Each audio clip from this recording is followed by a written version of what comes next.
Hi there, I'm Michelle the Painter from Berkshire Paint and Sip, and this is Paint and Sip at Home.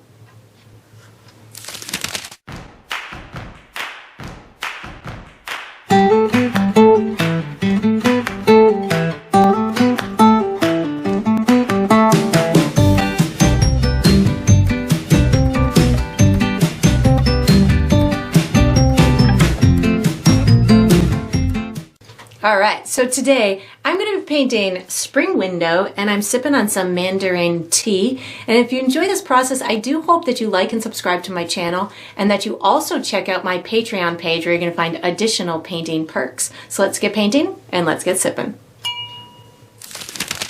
Alright, so for my materials today, I'm going to be using a stretched and primed 16 by 20 inch canvas. If you're painting along with me, you can certainly switch up the size, but that's what I'll be using. I'm going to be using acrylic paint today. My colors are titanium white, green oxide, Mars black, magenta, burnt umber, which I like to call brown, chrome yellow, and cobalt blue. And of course you can switch up those colors if you'd like, but that's what I'll be using. For my tools today, I have a standard number 2 pencil that I'll be using for some drawing, and then I have 2 brushes. I have a 1/2 inch wide flat bristle brush, and I have a number 6 round synthetic brush, and I'll refer to these as small and large as we go through the painting process, and of course you can switch those up as well. If you're painting along with me, you'll probably want to have a cup of water for washing your brushes, as well as a paper towel for drying your brushes. And down below this video, in the video description, I will be providing with a couple of additional resources that can help you throughout your painting process. One of them is a link where you can purchase the same exact paint kit that I'm using, from the same type of canvas to paint and brushes and all the good stuff in between. So that's there. There's also a link where you can download a free image of the final painting. So you can print that and use it as visual reference as you go through the painting process. And there's also written step-by-step instructions down there for you as well. And that's all we're going to need today.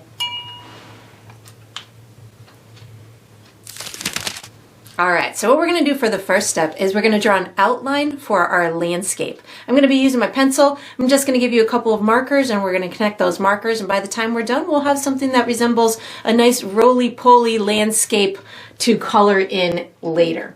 So what I'm going to do is I'm going to make a series of marks on the left and the right hand side of my canvas and at the bottom, and again we'll just connect those markers. So on the left hand side I am going to come up almost about 1/4 of the way up my canvas. To know where that is, if you kind of eyeball about halfway up or down your canvas, you'll go about halfway between there and the bottom of your canvas. Make yourself a little bit of a marker.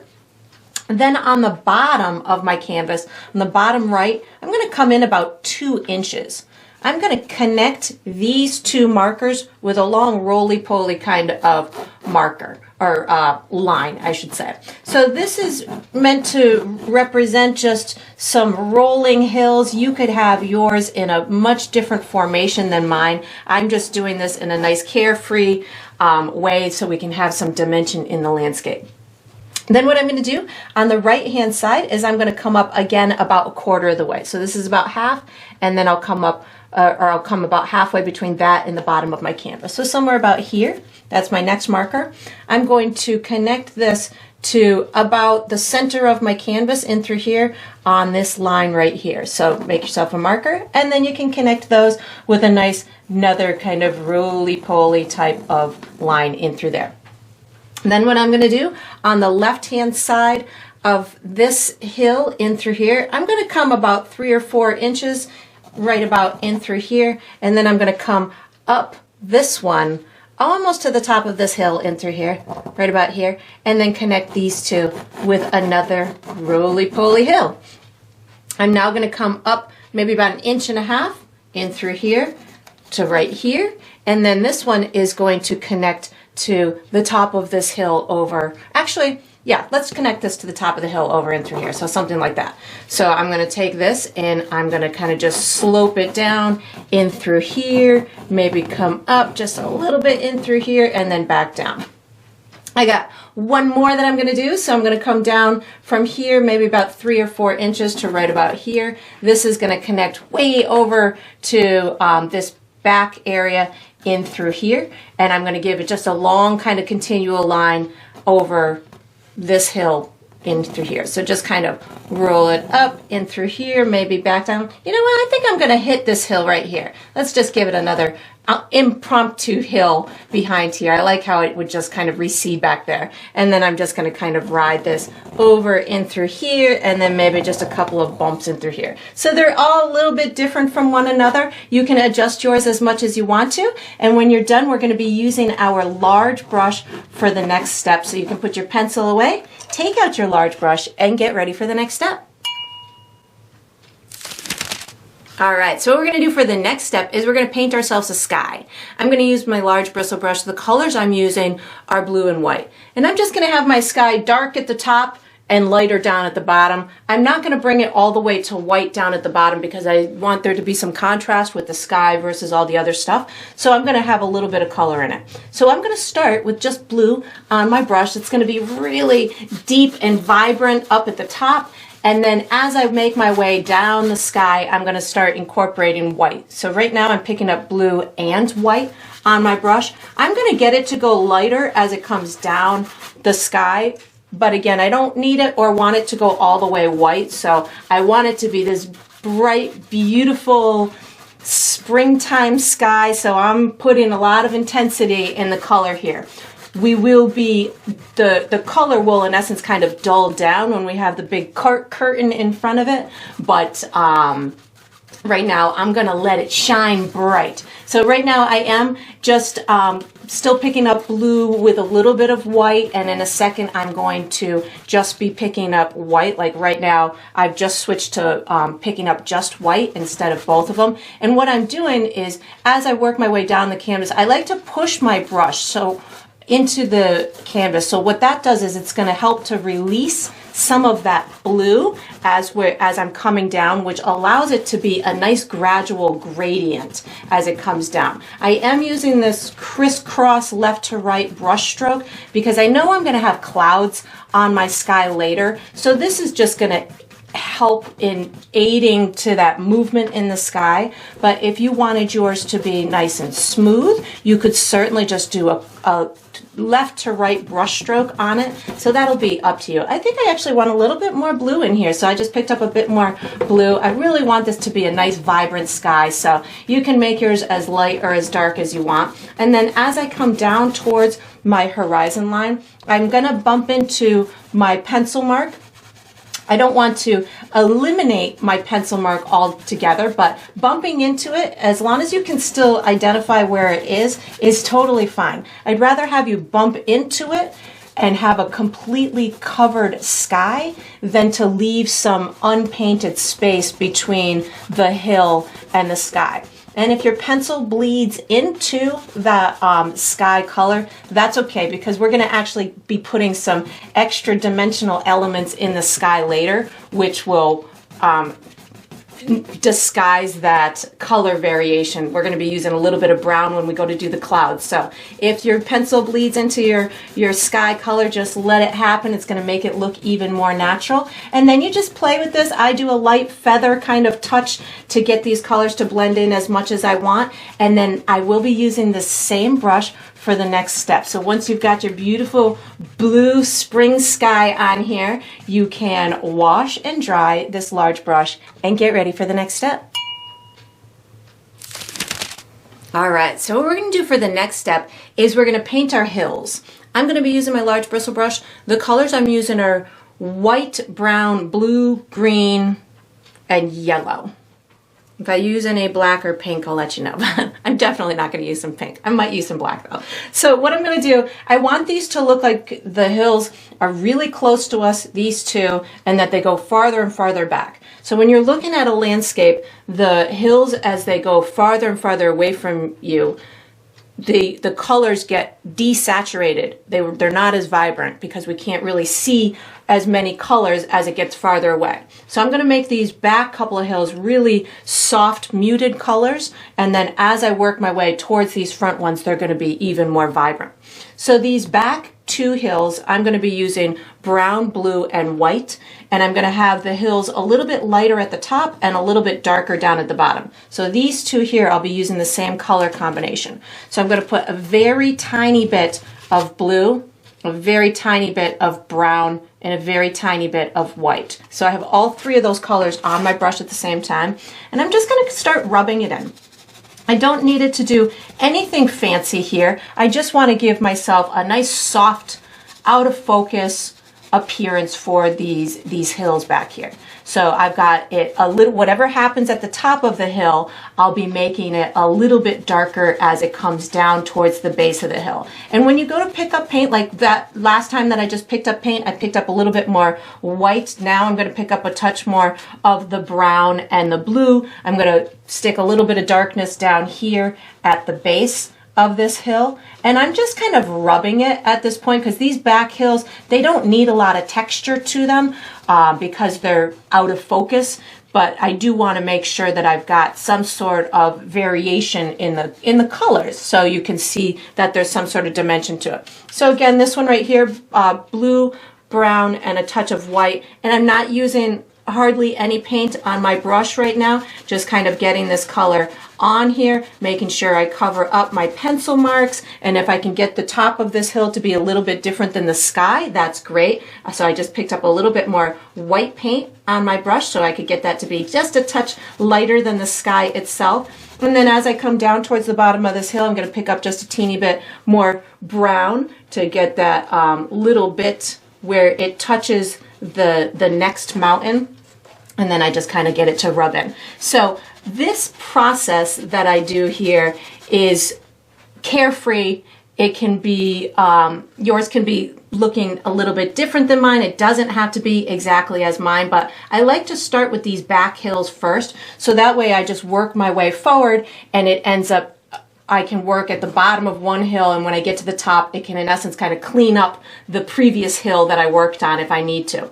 So now that I've got these two back hills, what I'm going to do next is I'm going to work on this one here. So this one's going to be blue, brown, white, and now I'm going to start to add a little bit of green also. So I'm going to add green, the more green as I come closer to the viewer. So brown, a little bit of blue, a little bit of green, and a little bit of white. So I have all four of those colors on my brush at the same time. And as I work my way forward, I might start to dot my canvas as opposed to rubbing it. So for this one, I'll probably use both brush techniques, which would be rubbing and dotting, so that way I can have a little bit of texture on it, but not as much as the hills that are going to be in focus. I'm going to pick up a little bit more brown so I can get down into this little crevice into here. So again, it looks a little bit darker as the hill is going down into the valley of sorts.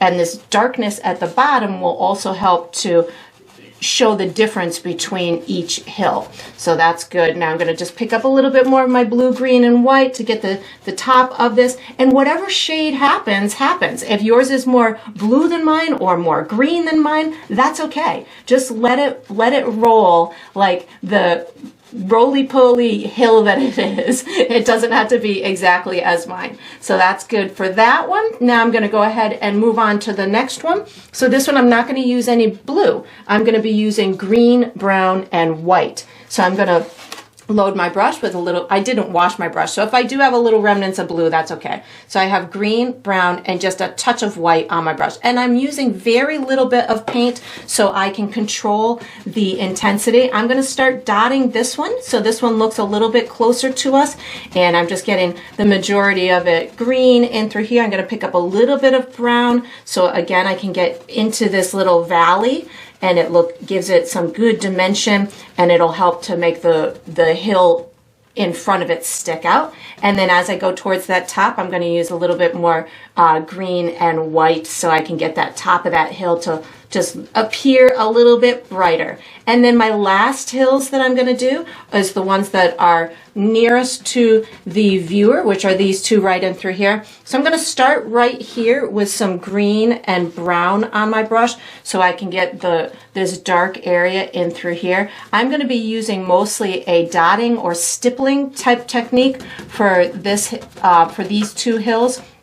but I am also going to be using some very bright colors in a second. So I started with some green and brown there. I'm also going to put green and brown down in this bottom corner over here.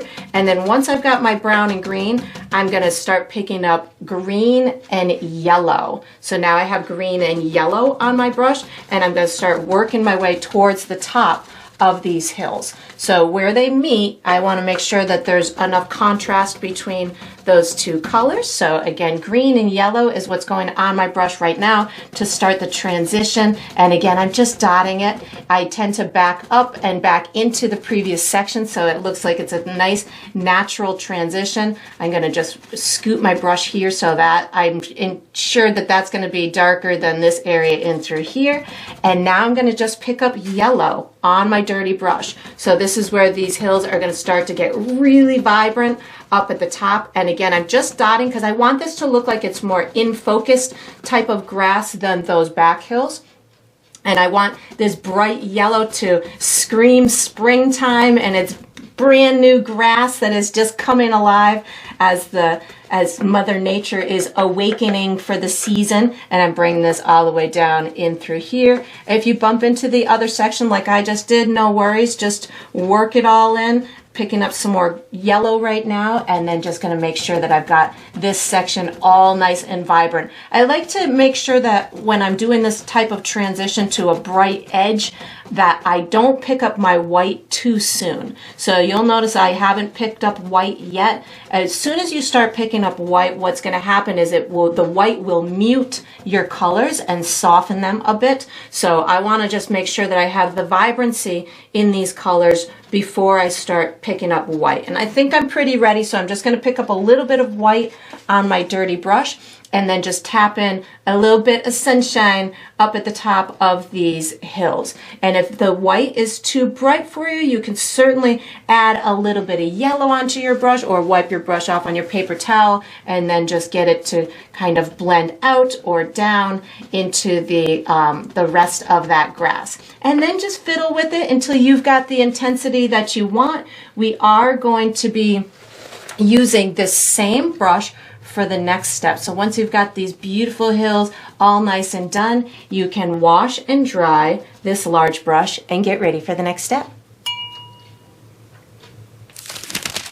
All right, so what we're going to do for the next step is we're going to paint ourselves a sun and some clouds. I'm going to use my large bristle brush. The colors I'm going to use are white, possibly a little bit of my blue, and a touch of brown as well. So I'm going to start with my sun. I'm going to have my sun bright and beautiful and shining upon all the stuff in my painting. So I'm going to have it somewhere in this vicinity is where I'm going to have the center of it go. So what I'm going to do is I'm going to put a tiny bit of white paint on my brush, so little that you can even just tap it off on your paper towel. Better to have less paint on your brush in this situation so that way you can control your process.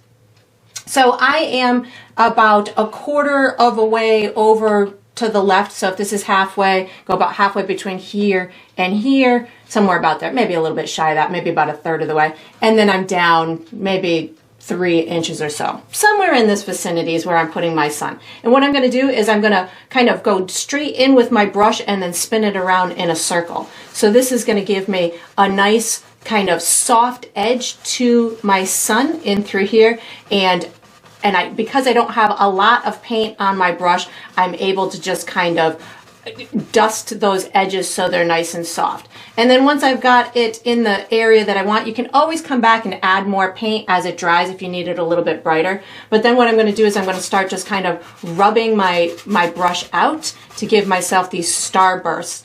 You don't have to have a lot of paint on your brush at this point to just give you the information of where you want those bursts to be. But as you run out of paint, like I just did, you're going to have to pick up some paint. And then what I do is I just kind of pull it from the center.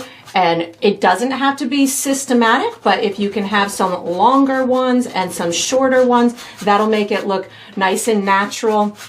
I want mine to just be beaming, so I'm really using quite a bit of power in my beams of light. I'm adding a little bit more white paint to my brush right now, making that center just a little bit brighter and pulling out a little bit more volume on my sunbeams. And if you've run into a issue where it's too much for you and you want to back off some of the power of your sunbeams, you can always add some of the blue back into it. But just know that, you know, this is your sun. It's shining as bright as you want it to be. If you know, again, want to dull it down, feel free to do so. But you're going to have a big window. You're going to have some curtains in front of it. So you're going to have a lot of distracting things in front of it, so don't worry if it's a little bit more powerful than you had anticipated it. So, but again, it's springtime. Let it shine as bright as you want it to. So once you've got this on here,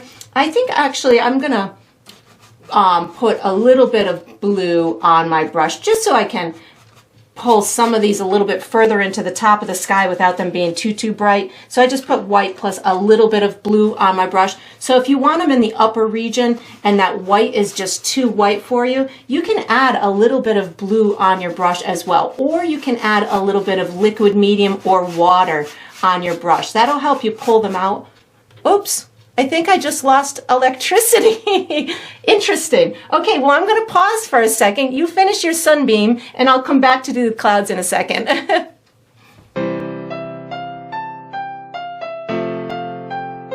Okay, so that was fun. The lights are back on, so we get to finish our sky.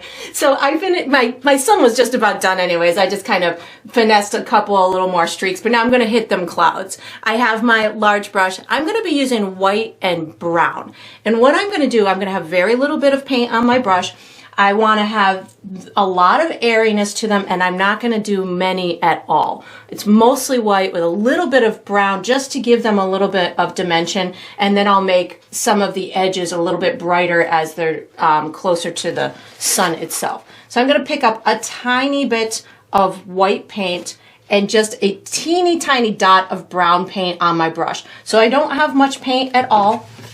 And then I'm not going to do much here. I want maybe a couple of floaty clouds over in this area. So I'm just kind of rubbing it in a circular type of manner. This is where you can add a lot of atmospheric dimension to the bottom of the sky or to the sky itself by adding these faint soft clouds. So I'm reloading with white with a tiny bit of brown paint just so I can put a couple more maybe over in this direction, over in through here. So I, again, just kind of rubbing my brush, giving myself some nice fluffy cloud appearance, maybe a little rogue one in through here, maybe a couple over here. I know I'm going to have lots of curtains and stuff like that, so I'm not going to go too wild with my clouds. Just the evidence of them is enough. Now I'm going to pick up a tiny bit of white paint. So I started with brown and white. Now I'm just picking up white, and I'm going to give myself some little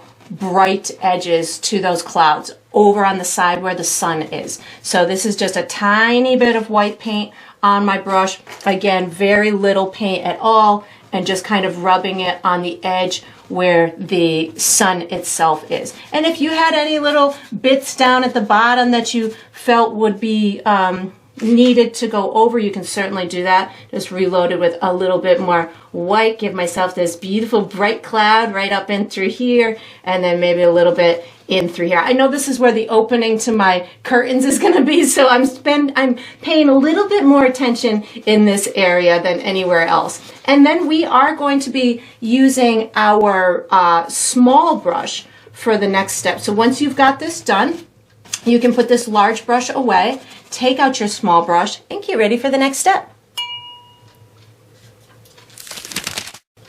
All right, so what we're going to do for the next step is we're going to paint some background trees. I'm going to be using my small brush. The colors I'm using are black, brown, green, yellow, and white. And what I'm going to do is I'm going to be having them just behind these two front hills. So they're going to be along this edge in through here. Maybe we'll have one or two here, and then some along this edge in through here. I'm really just looking to give more depth to the painting. So providing this row or layer of distant trees is really going to give the painting a ton of depth to it. We already did it with the hills, but this is just another added element to create that illusion. So I'm going to have them dark at the bottom and light at the top and light on the side where that's pointing the sun. So I'm going to start with some brown and black on my brush at the same time, and I'm just going to put them in place. So I'm going to have a whole row of them in through here. So I'm really just starting by tapping my brush at the top of this hill. So this is going to allow me to keep kind of a textured edge to this hill, and then it's going to allow me to put in my trees in a way that is a textured type of effect. So I'm going to bring this up in through here. I'm using the black and the brown as my base color so I can have some rich tones, rich dark tones to it. So you can alternate picking up the black and the brown, so that way maybe one is a little bit more brown, maybe one is a little bit more black, and you can just kind of have that transition of dark to light. I'm going to put maybe a little bit bigger of one up in through here. So again, just kind of tapping it along the edge of my hill and using a dotting type of technique to just give myself some soft edges. Maybe this one kind of comes up in a little bit of a rounded type of a shape, which will give the illusion of, you know, a regular top to a tree, and then these are just all low-lying trees. I'm going to come and do the same thing over here on the left-hand side. So again, I just have black and brown on my brush, and I'm going to kind of tap it in at the top of this hill in through here as far over as I want it to go. I think I'm going to have it go maybe somewhere in this vicinity. It'll be the last one that I have in through here. And of course you could have spaces in between these, whatever works for you. I'll have maybe a little pointy one in through here. Maybe this will be a little top of a pine tree or something. And when I'm doing a step like this, I just want it to look organic and natural. So I don't ever want to have a systematic look to it where they're all exactly in the same height, in the same shape. So just, kind of let loose and just let happen what's going to happen. Maybe this one's got a rogue kind of bump out in through there, and I'm just kind of tapping it so I can get that textured look to it. And then maybe I've got some bushes down over in through here, trying not to cover up all of the background hills that we did. So if you can leave a couple little peekaboo spots, if you're gonna do a solid type of tree like this, leaving some of those little peekaboo spots is gonna make it look, again, just a little bit more natural. So now that I've got my footprint as to where I want them to go, what I'm gonna do is just start layering on my brighter colors. So green is the next color I'm going to. So I've got green paint on my brush, and I want them brighter at the top than at the bottom. So when I start layering in these additional colors, I'm not going to cover up all of the black. I'm just going to kind of steer myself towards putting a little bit of it over on the left-hand side of wherever I want the brighter areas to go, but again, trying not to do it too systematically. So if I've got this tree up in through here, I might have a little bit of the green on the back side, but I just don't go full in and put too much on it. And maybe there's a little bush down here, so I've left a little dark area in through there and then added a little green bush right in through here. Maybe I've got this little bush in through here that crosses over. So again, just explore being carefree with this. Maybe this one's closer to us and has a little bit more green on it than, say, those ones over there. So maybe I put some green kind of outside of my black footprint, but still leaving some of that darkness down at the bottom. So in a nutshell, just letting the textures of the trees kind of shine through is going to make them look more realistic, and putting more of the highlights on the side where the sun is, it will make it look a little bit more realistic. Adding these areas that might look like they're overlapping one another is going to allow you to make it look like there's one bush in front of another. And then once I've got my green on there, I'm just going to pop in some yellow and white highlights. So I just wiped my brush off on my paper towel. I'm picking up yellow and white at the same time, and this is where I'm going to put the least amount of paint on these trees. So this is just really going to go over on this left hand and top side of the tree, maybe popping in a little bit on some of these. And I'm working on wet paint. So my green isn't dry yet. My black isn't dry yet. My brown isn't dry yet. So they're all, because they're still on the wetter side, they start to work together and they start to look like they belong together and are merging together. I just reloaded with yellow and white. And in the springtime, you'll have lots of yellow in these trees. So that's where I'm headed with my brightness of this color choice. So just yellow and white is popping that in. And then I'm going to do the same thing over here. So this one's kind of almost directly below my my sun. So I'm just going to kind of put a lot of highlight towards the top of this one, it like that. Maybe this one's got it in through here. And then as I work my way towards the left, the highlight will be towards the right and the top. And I'm really just dotting, having fun, dotting in some bright areas in these trees. And then you can fiddle with it all you want. And once you've got this done, we are going to use this same brush for the next step. So I just want to make sure I've got some nice vibrancy up in through here. And then I will wash and dry this brush and get ready for the next step. All right, so what we're going to do for the next step is we're going to paint some wild grass and some flower stems.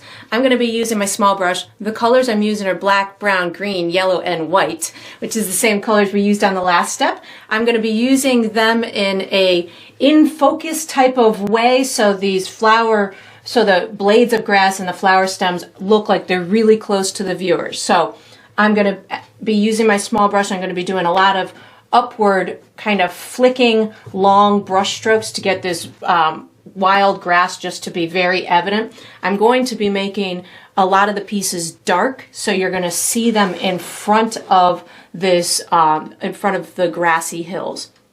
I'm going to have a couple of stems for my flowers to pop out. I'm not having a ton of flowers, but you could certainly go wild and crazy and do, 100 different flowers if you want to. But I'm just going to have a few that are going to be nearing the center of my canvas. So as those curtains blow open, they'll be predominantly in the open air. So I'm going to start with green, black, and brown, all three colors on my brush at the same time, about equal parts of each. I'm going to put my stems in place first so I know where I want them to go.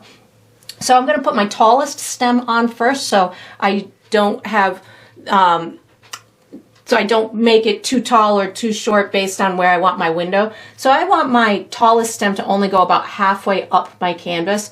So if this is about my halfway point in through here, I'm a little bit to the right of that is where the top of this big stem is going to go. This is probably going to be my biggest stem, and then I'm just going to bring it all the way down in a curved type of way down towards the bottom of my canvas. Depending on your brush, you might find that you want to use a lot of paint on your brush or a little bit of paint on your brush. You could use a little bit of water on your brush as well to get a nice flowing type of brush stroke. I am going to put a couple of little leaves coming out of this for my flower. So I'm just going to kind of bring out a few fun leaves of sorts in a couple of areas coming down this this stem in through here.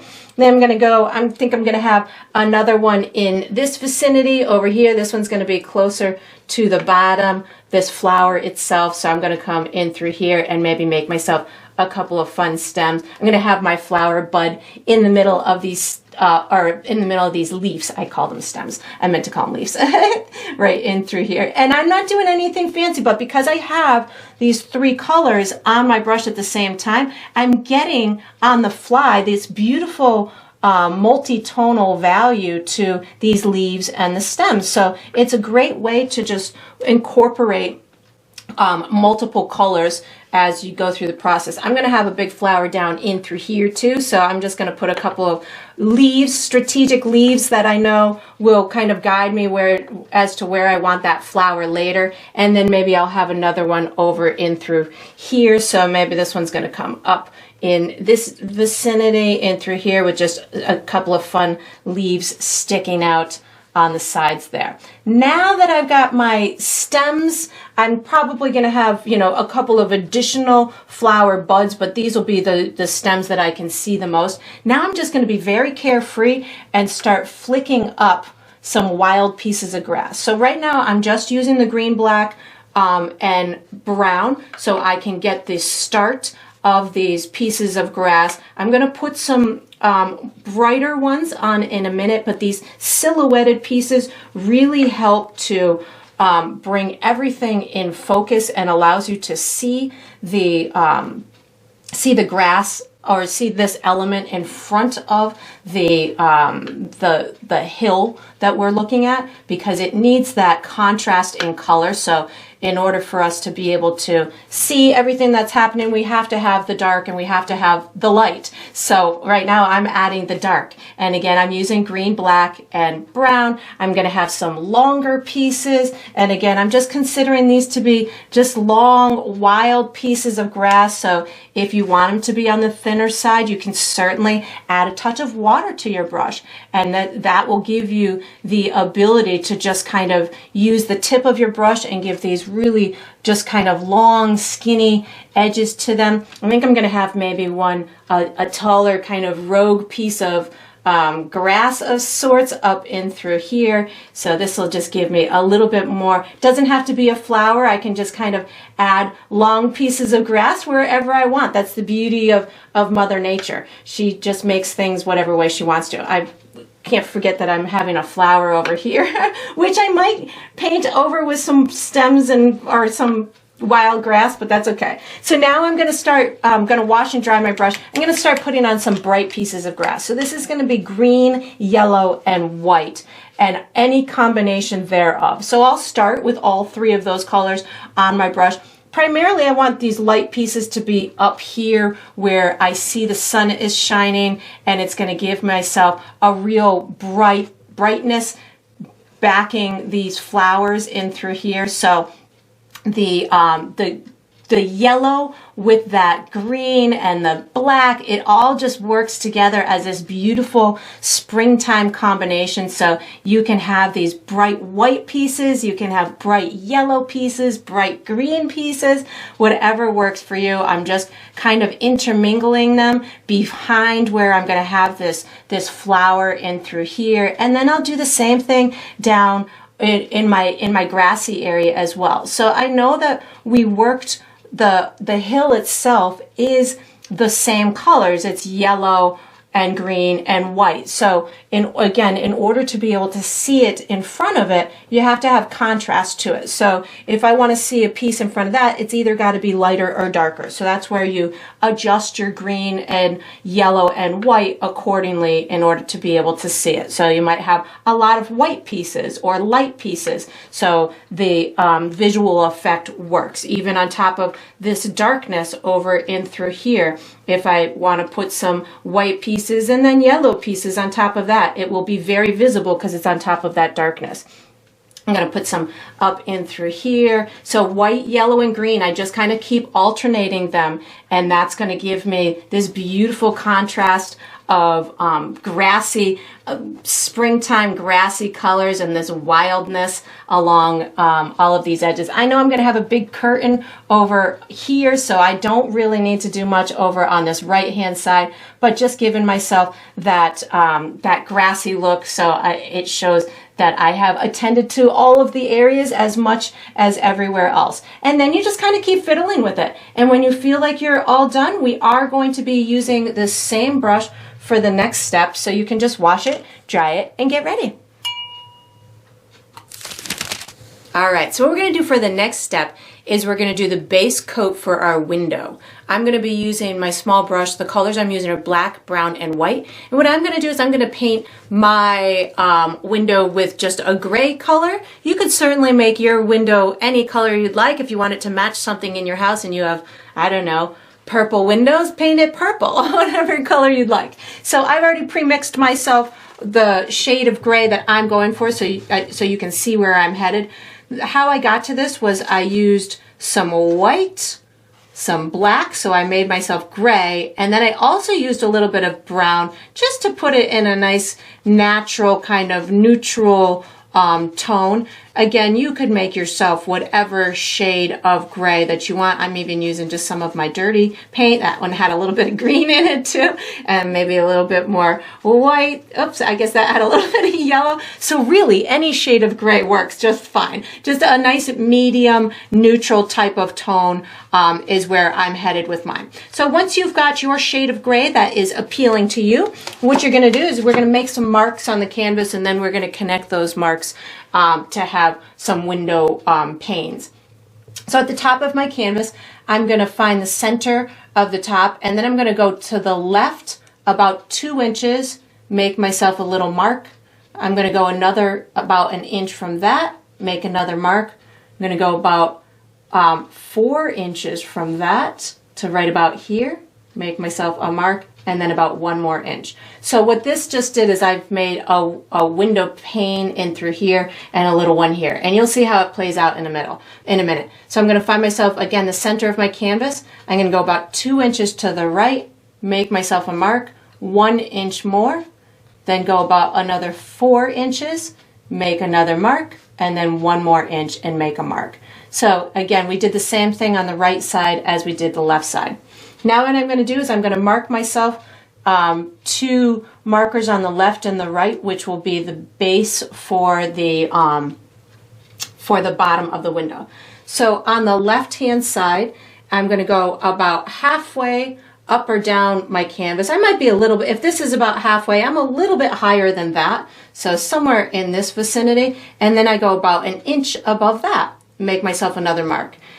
In order to get the marks on the same spot on the other side, you need to use some sort of measuring tool. So let me just wipe my brush off so I have a marker on it. So I'm going to use my brush. This mark is exactly where my the metal part is on my brush. So I can go over to this side of my canvas and mark myself at exactly the same spot. And then I can do the same thing for the top mark. I can use my brush as a measuring tool, come over to the right hand side and make myself a mark at exactly the same spot. Now what I'm going to do is I'm going to connect these top 2 markers and the bottom 2 markers with as straight of a line as you can get. You could certainly draw it out. You could even make yourself more markers. So you could take this and say, okay, the top marker is here, come to the center and make yourself another marker. That way you have a spot to connect it.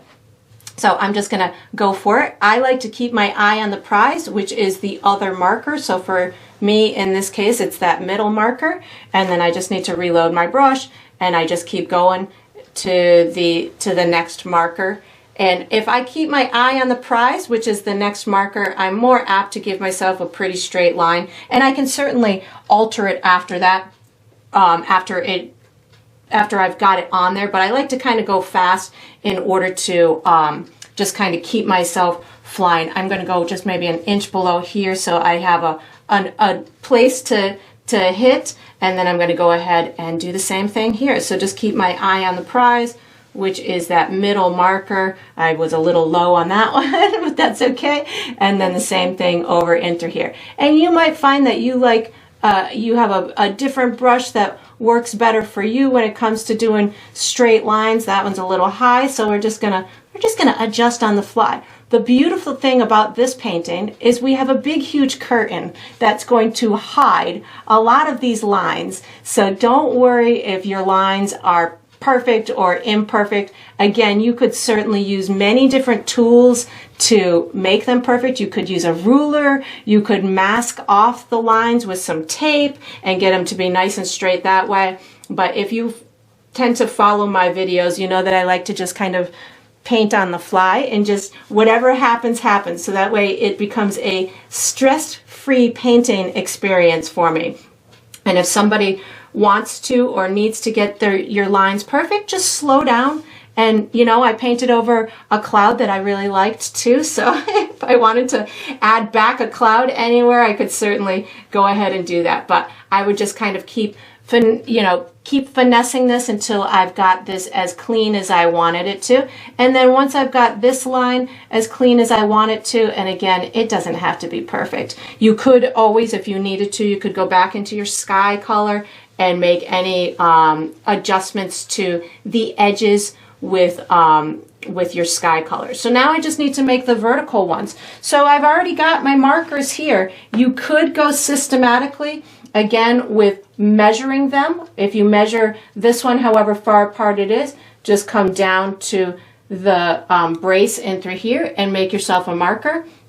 I know that that's about 1 inch, so I can just kind of visually do it on my own that way. And then I'm just going to paint in this section. So if you want more clean lines also, you could put a little bit of liquid medium or water in your paint so it becomes more fluid and you'll get cleaner edges to it along the sides. That's a nice little trick to get those edges clean. You could also use a short bristled brush. Those will help you to get nice clean lines as well. If you're going and doing a lot of this type of work where you're going to be doing a lot of linear clean lines, that's a good way to do it. So this one, again, just going to kind of eyeball my measurement here, make sure that it's pretty similar, so somewhere about here, and then I'm about 1 inch away, and then I'm just going to go ahead and connect these dots. And again, if you needed or wanted to grab a ruler to make sure that these were straight, feel free to do so. And just know, again, we're gonna have a curtain in front of it, and we're also going to be doing a little bit of a highlight on one side of these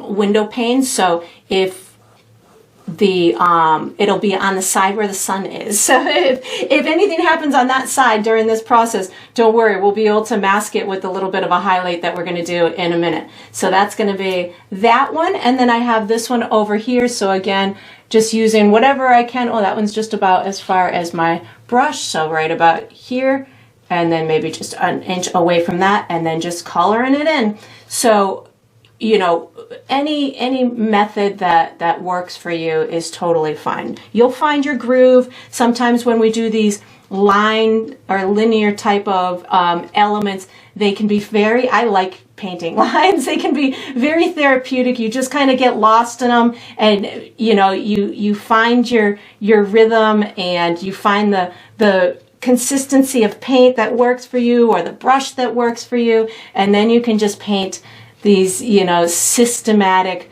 type of elements. Some people like systematic type of elements.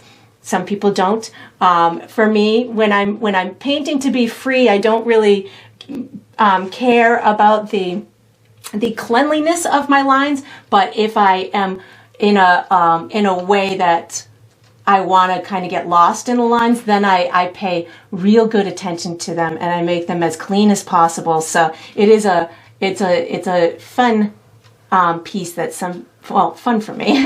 I think people who like math like to do lines like this. I don't know what it is. What I found though when I was doing live classes, that people who were math oriented liked to do nice clean lines. So that might be some psychological thing in our brain that tells us if we like math, we also like clean linear lines. So you can finish this up, do as many little touch-ups as you want, and then we are going to be using this same small. Oh, actually, I want to do a little bump in through here first. This is going to be the window holder lock. So I'm just going to do a little curved line in through here with my gray color and just color it in. We'll put details on it in a little bit, but that's how I'm going to start that. And then we're going to use this same brush for the next step, so you can just wash it and dry it and get ready. All right, so what we're going to do for the next step is we're going to finish our window. I'm going to be using my small brush. I'm going to be using yellow, white, black, and brown, and maybe some of my gray color. So what I'm in essence going to be doing is I'm going to add any highlights and shadows and details that I want. So I'm going to first do my highlights. So I'm going to be using yellow and white on my brush, and what I'm going to do is I'm going to outline the side of each window pane that is nearing the sun. So on this particular piece of wood, the left side is nearest to the sun. So I have yellow and white on my brush. I'm just going to give myself a line right down that side of the window, something like that. And then I'm going to do that to each one of them. So yellow and white on my brush at the same time. And I'm going to, on this one, but it's the left side is on the side near the sun.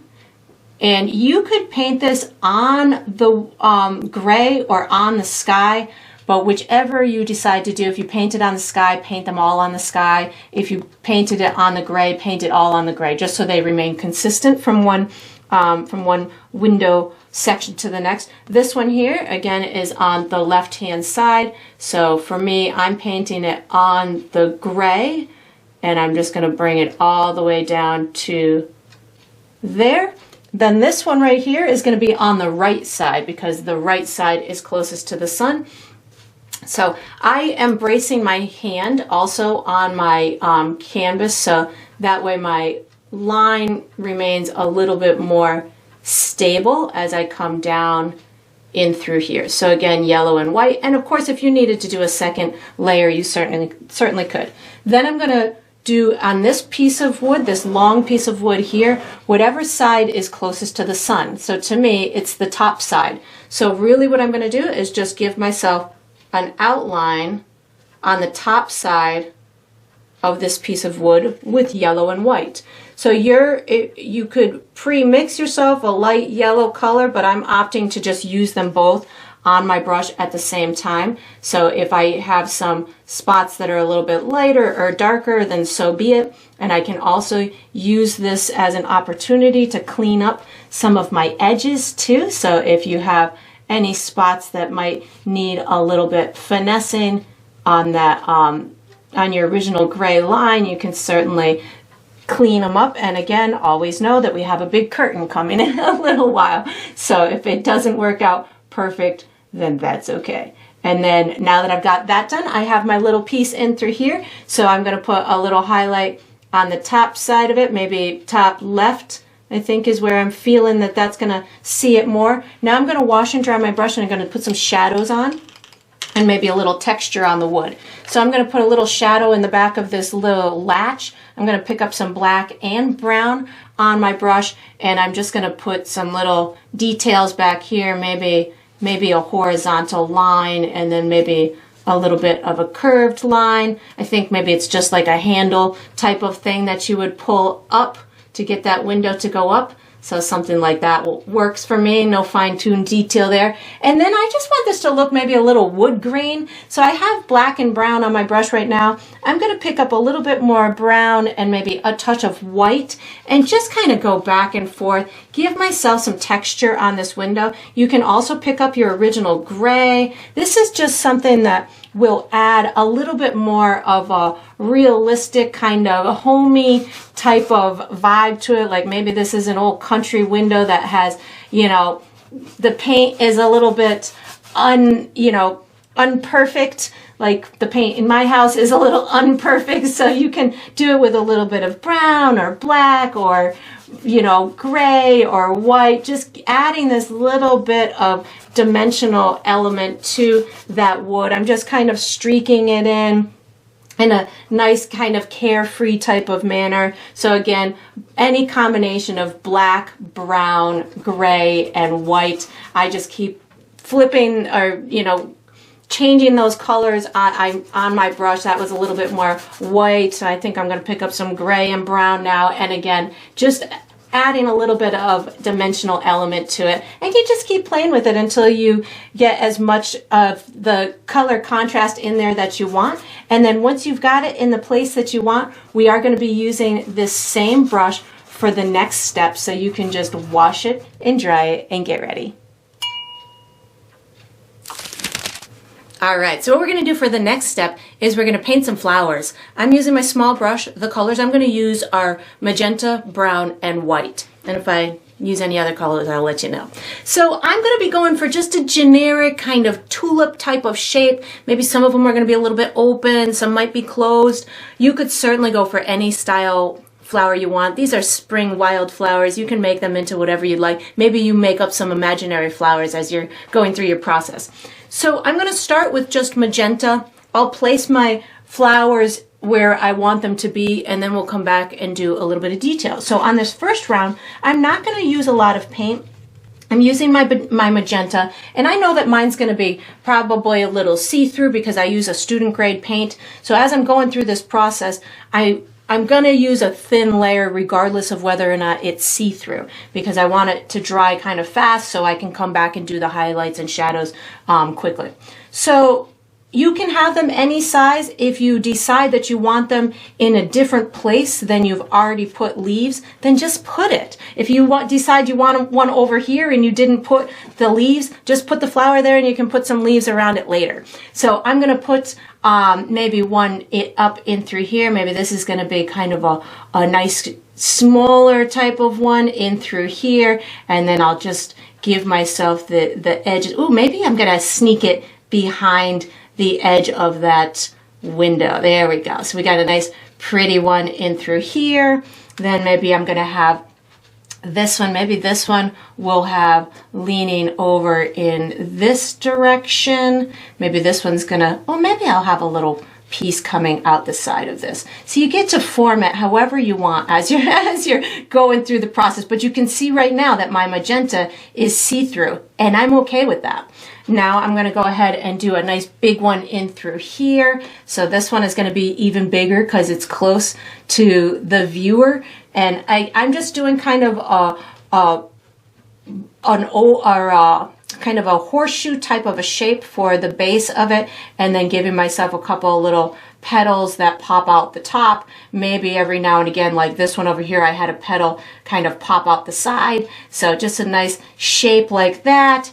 And then maybe, I think I want one coming out the bottom of my canvas too, as if we're just going to see the edge of it. This one's going to be a nice big one too, just coming out the bottom of my canvas. So if you want, again, to add that extra bit of a dimensional element, something like this, having a piece of the puzzle coming out from the viewing range on the edges of the canvas really helps to sell that story. I'm going to have a big one in through here. So again, maybe just this kind of round shape at the bottom, hiding in those leaves, and then maybe just a couple of little petals up at the top. And again, they don't have to be, nothing here has to be perfect. We're going to come back and add these little highlights and shadows. So that's looking pretty good to me. Maybe, oh, I have one over here that I want to do. So one, maybe this one's going to be closed. Maybe this will just be a little bud that is making its debut. Well, maybe one little petal.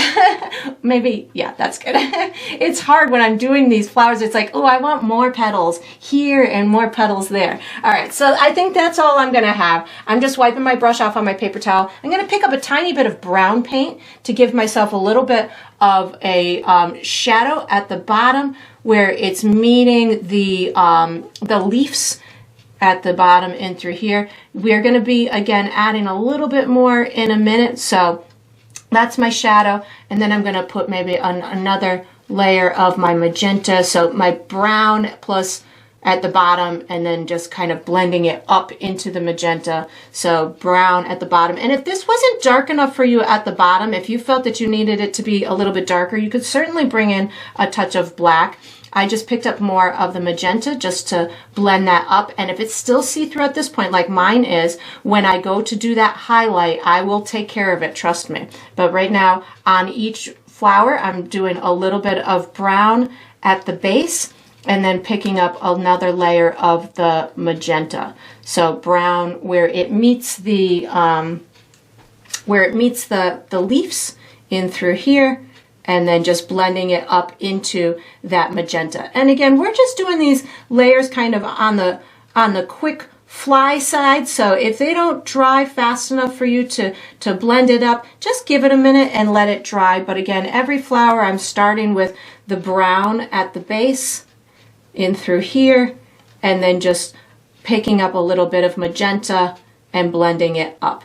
And again, just thin layers right now. I will, as we do the highlights, that'll take care of that. And this one in through here, I can't see where the brown part would be, but I still want to add another little layer of magenta just so I can have a little bit of a fuller coverage on there. So now that I've got that done, I'm going to start adding my little highlights.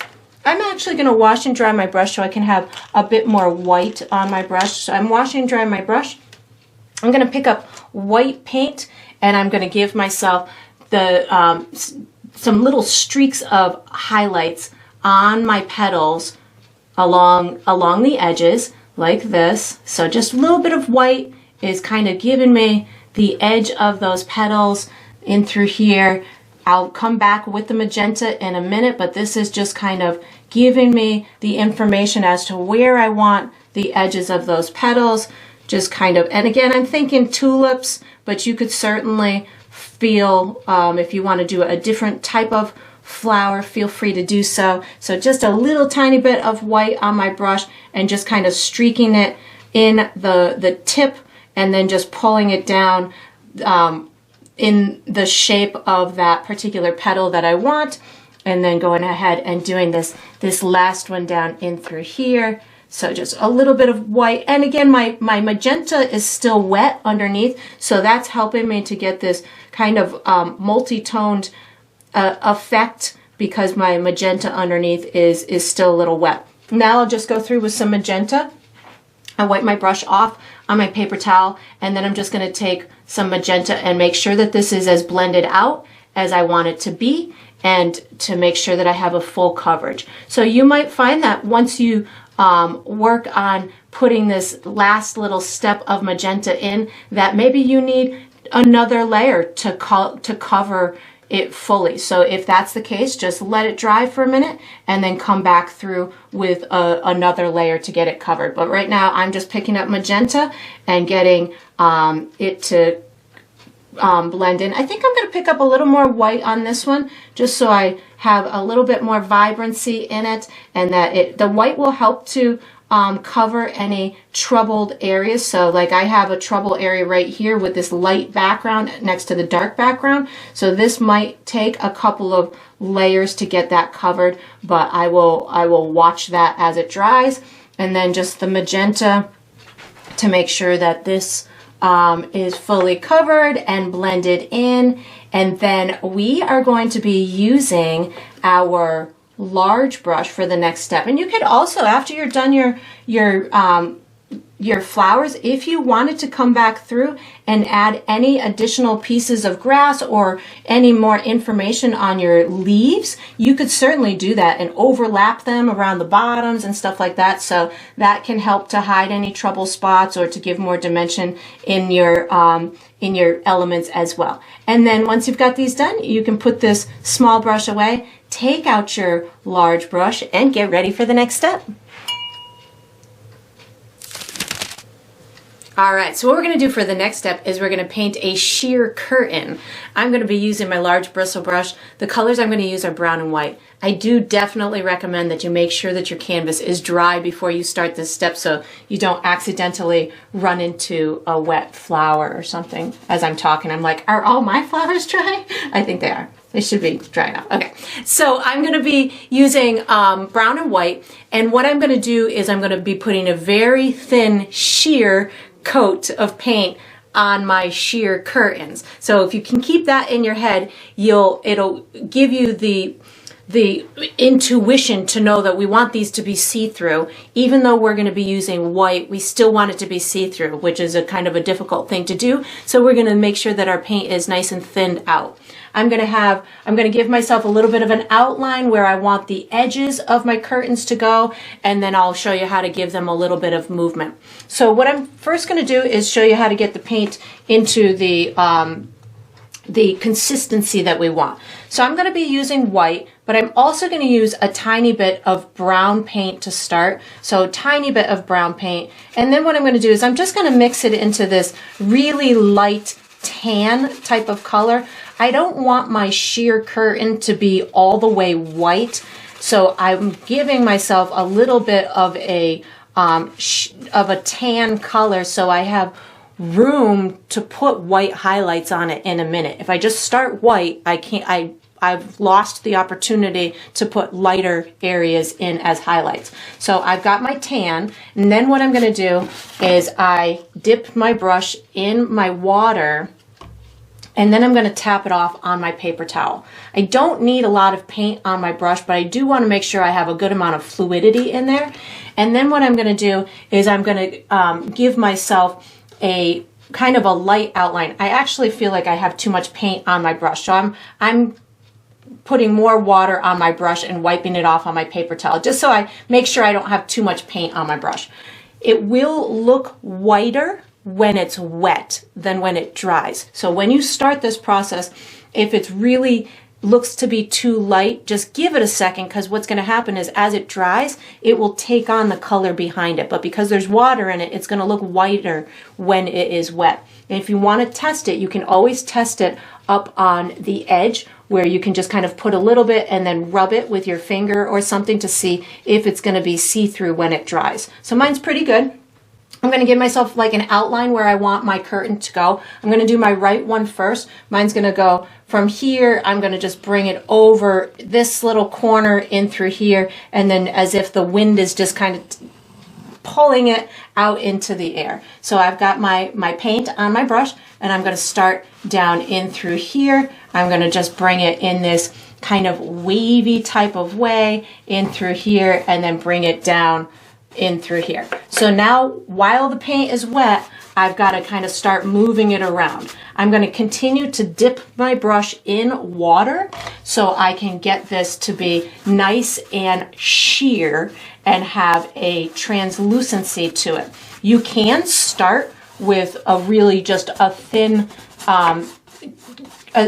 kind of mixture of paint on your palette if you want to, but I like kind of mixing it on the canvas in this way in order to get some kind of lighter spots and more see-through spots, so it looks a little bit more natural to me. And then I just kind of keep rubbing it in. You can see how it's nice and transparent. I can see everything behind it, and I just kind of keep rubbing it until I feel like I have the coverage that I want. Like even over here, my curtain's not going to be 100% see-through, so I need some kind of little bit of a coverage over in through here. And if I feel like I'm running out of paint, I just add a tiny bit more paint plus water on my brush, and I can give myself that sheer coat over in through here. And again, I'm not doing much detail right now, just kind of putting the curtain in place and giving myself a little bit of movement to it.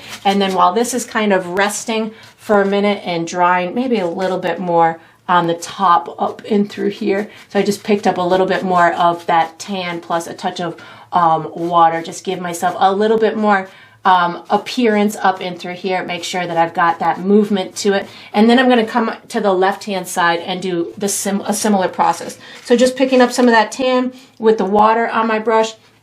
This one I'm going to have kind of crossing over in through here, and it's going to come wrapped around and kind of swish down in through here.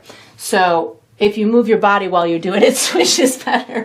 So I'm going to start up and through here and give myself what I feel to be kind of a natural curve to this, so something like this. And you can see my paint is nice and see-through, very fluid, very, almost watery of sorts. And then now that I've got it on there, I'm just going to kind of start painting over this with a little bit of that watered down mixture. And I'd rather have too much water on my brush right now than not enough. So the water is going to help it be sheer and see-through. And I can always add more paint onto it, but it's tough to take it away once it's there. But if you did find that you went too far and it's too white on you, just kind of, you can almost scrub it off with a little bit of water. So you can utilize that water to your advantage to take it off if you need to. So I'm just making sure this is actually, I can't even really see it. So I just need to make sure that I have a little bit more paint in here so I can see what I've done, and so I can actually cover, you know, that all areas with a little bit of the transparency or translucency. And you know, sometimes you do too much. Like I think I had too much water on my brush, so I couldn't really see it, so I just added a little bit more paint. Yeah, there we go. So now that I've got my curtain in place, now I'm just going to start adding some strategic highlights in order to show the movement. So this is where I'm going to start adding white paint in order to give myself little maybe ripples at the top so you can see it a little bit more, and then where I feel it's going to be bumping out towards the viewer a little bit more. So I'm going to be using my white now on my brush, plus a little bit of water, but not as much water. So maybe just dip the tip of the brush in as opposed to all of the bristles, and then wipe it off on your paper towel. Again, less is more. You can always add more, but it's tough to take away. So as I'm going up in through here, I'm doing a similar process, but I'm gonna be making it a little bit brighter with that white paint, and then bringing it down just a little bit in through here, and just letting it all kind of flow together up in through here. And then over on this edge, I'm going to use a little bit more white on my brush to give myself the appearance of the wind just kind of taking the edge of this curtain and just bumping it out a bit. So this is more white on my brush with less water, and you just kind of keep playing with the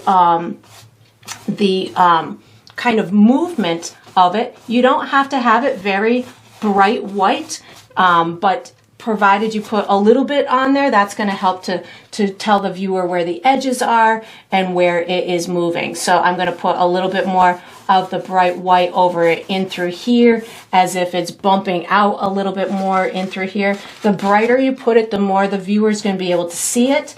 But again, you don't have to go overboard. You know, maybe we've got a little bit of the curtain coming over on this side that is bumping out a little bit more. So I'm giving that curve in order to explain to the viewer what's happening to that curtain. That's looking pretty good to me. Maybe a little bit more white up in through here on the edge where it's nearing the sun, but I don't think I really need to do a whole heck more to this one. It's appealing to my eye, so that means I should stop. So I'm going to go ahead and do this one over here. Again, I've got a little bit more white on my brush and less water. And then I'll just kind of start up at the top, giving myself the, you know, just the information as to where the curtain is coming from. And then I'm going to add a little bit more white along the edges to enhance the movement of it. So I'm just coming around the edge like this, and then just pulling it in a curved type of direction. So again, it shows the viewer where the edge of it is or how it's bending.